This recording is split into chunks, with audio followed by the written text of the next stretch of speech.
हुजूर इस बात को पसंद करते थे कि मेरी उम्मत मेरे ऊपर दरूद पड़े और रब उन पर रहमत नाज़िल करे। क्या पसंद थी हुजूर की कि मेरी उम्मत मुझ पे दरूद पड़े और मेरा रब रहमतों का नज़ूल करे। सही मुस्लिम में रिवायत है, जो मेरे ऊपर एक मर्तबा दरूद पड़ता है अल्लाह उस पे 10 रहमतें नाज़िल करता है। अल्लाह अकबर। और अगर दरूद के साथ सलाम भी हो तो मुझे एक शेर इतना अच्छा लगता है तो सादा सा, पता नहीं उसका वजन भी ठीक है नहीं, किसी सादे से बंदे ने कहा है, लेकिन मुझे बड़ा पसंद आया। बाज रूह खींच लेते हैं ना। किसी ने क्या खूब कहा कि दरूद पढ़ने से सवाब मिलता है, सलाम पढ़ने से जवाब मिलता है। कितना सादा और कितना खूबसूरत। दरूद पढ़ने से सवाब मिलता है, सलाम पढ़ने से जवाब मिलता है। और अगर हुजूर की तरफ से वाह अलैकुमुस्सलाम के लफ्ज आ गए तो और क्या चाहिए। इसलिए कसरत से हुजूर को सलाम करो।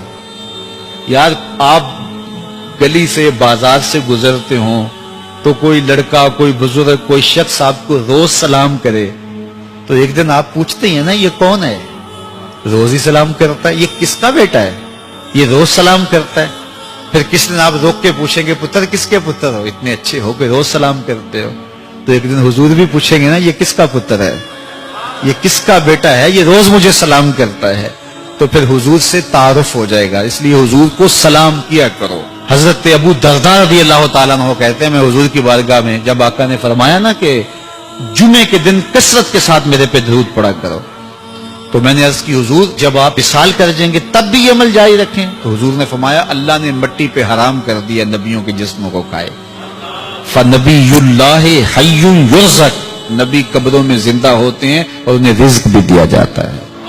इसलिए जुमे के दिन कसरत के साथ मेरे ऊपर दरूद पढ़ो, मेरे ऊपर सलाम पढ़ो। अल्लाह अकबर। तो हुजूर फरमाते मुझे ये बात पसंद आती है कि कोई मेरे पे दरूद पढ़े और फिर रब उस पे रहमतें नाज़िल करे। अल्लाह अकबर। हजरत उबई बिन काब कहते हैं, मैंने हुजूर से कहा हुजूर मैं चौथा हिस्सा आप पे दरूद पढ़ूंगा और बाकी जो 3 हिस्से हैं दीगर वजीफे कर लिया करूंगा। तो आका करीम ने फरमाया मा शेता व इन ज़िदता फहुव खैर, जैसे तुम्हारी मर्जी, लेकिन अगर दरूद को बढ़ा दो तो होगा अच्छा। तो मैंने कहा हुजूर मैं आधा वक्त दरूद पढ़ूंगा, आधा दीगर वजीफे करूंगा। फरमाया माशेता, जो तुम्हारी मर्जी, लेकिन दरूद की मिकदार बढ़ जाए तो अच्छा होगा। मैंने कहा हुजूर मैं 2 हिस्से दरूद पढ़ूंगा, 1 हिस्सा बाकी वजीफे करूंगा। फरमाया बहुत अच्छा, लेकिन दरूद की मिकदार बढ़ जाए तो फिर और अच्छा होगा।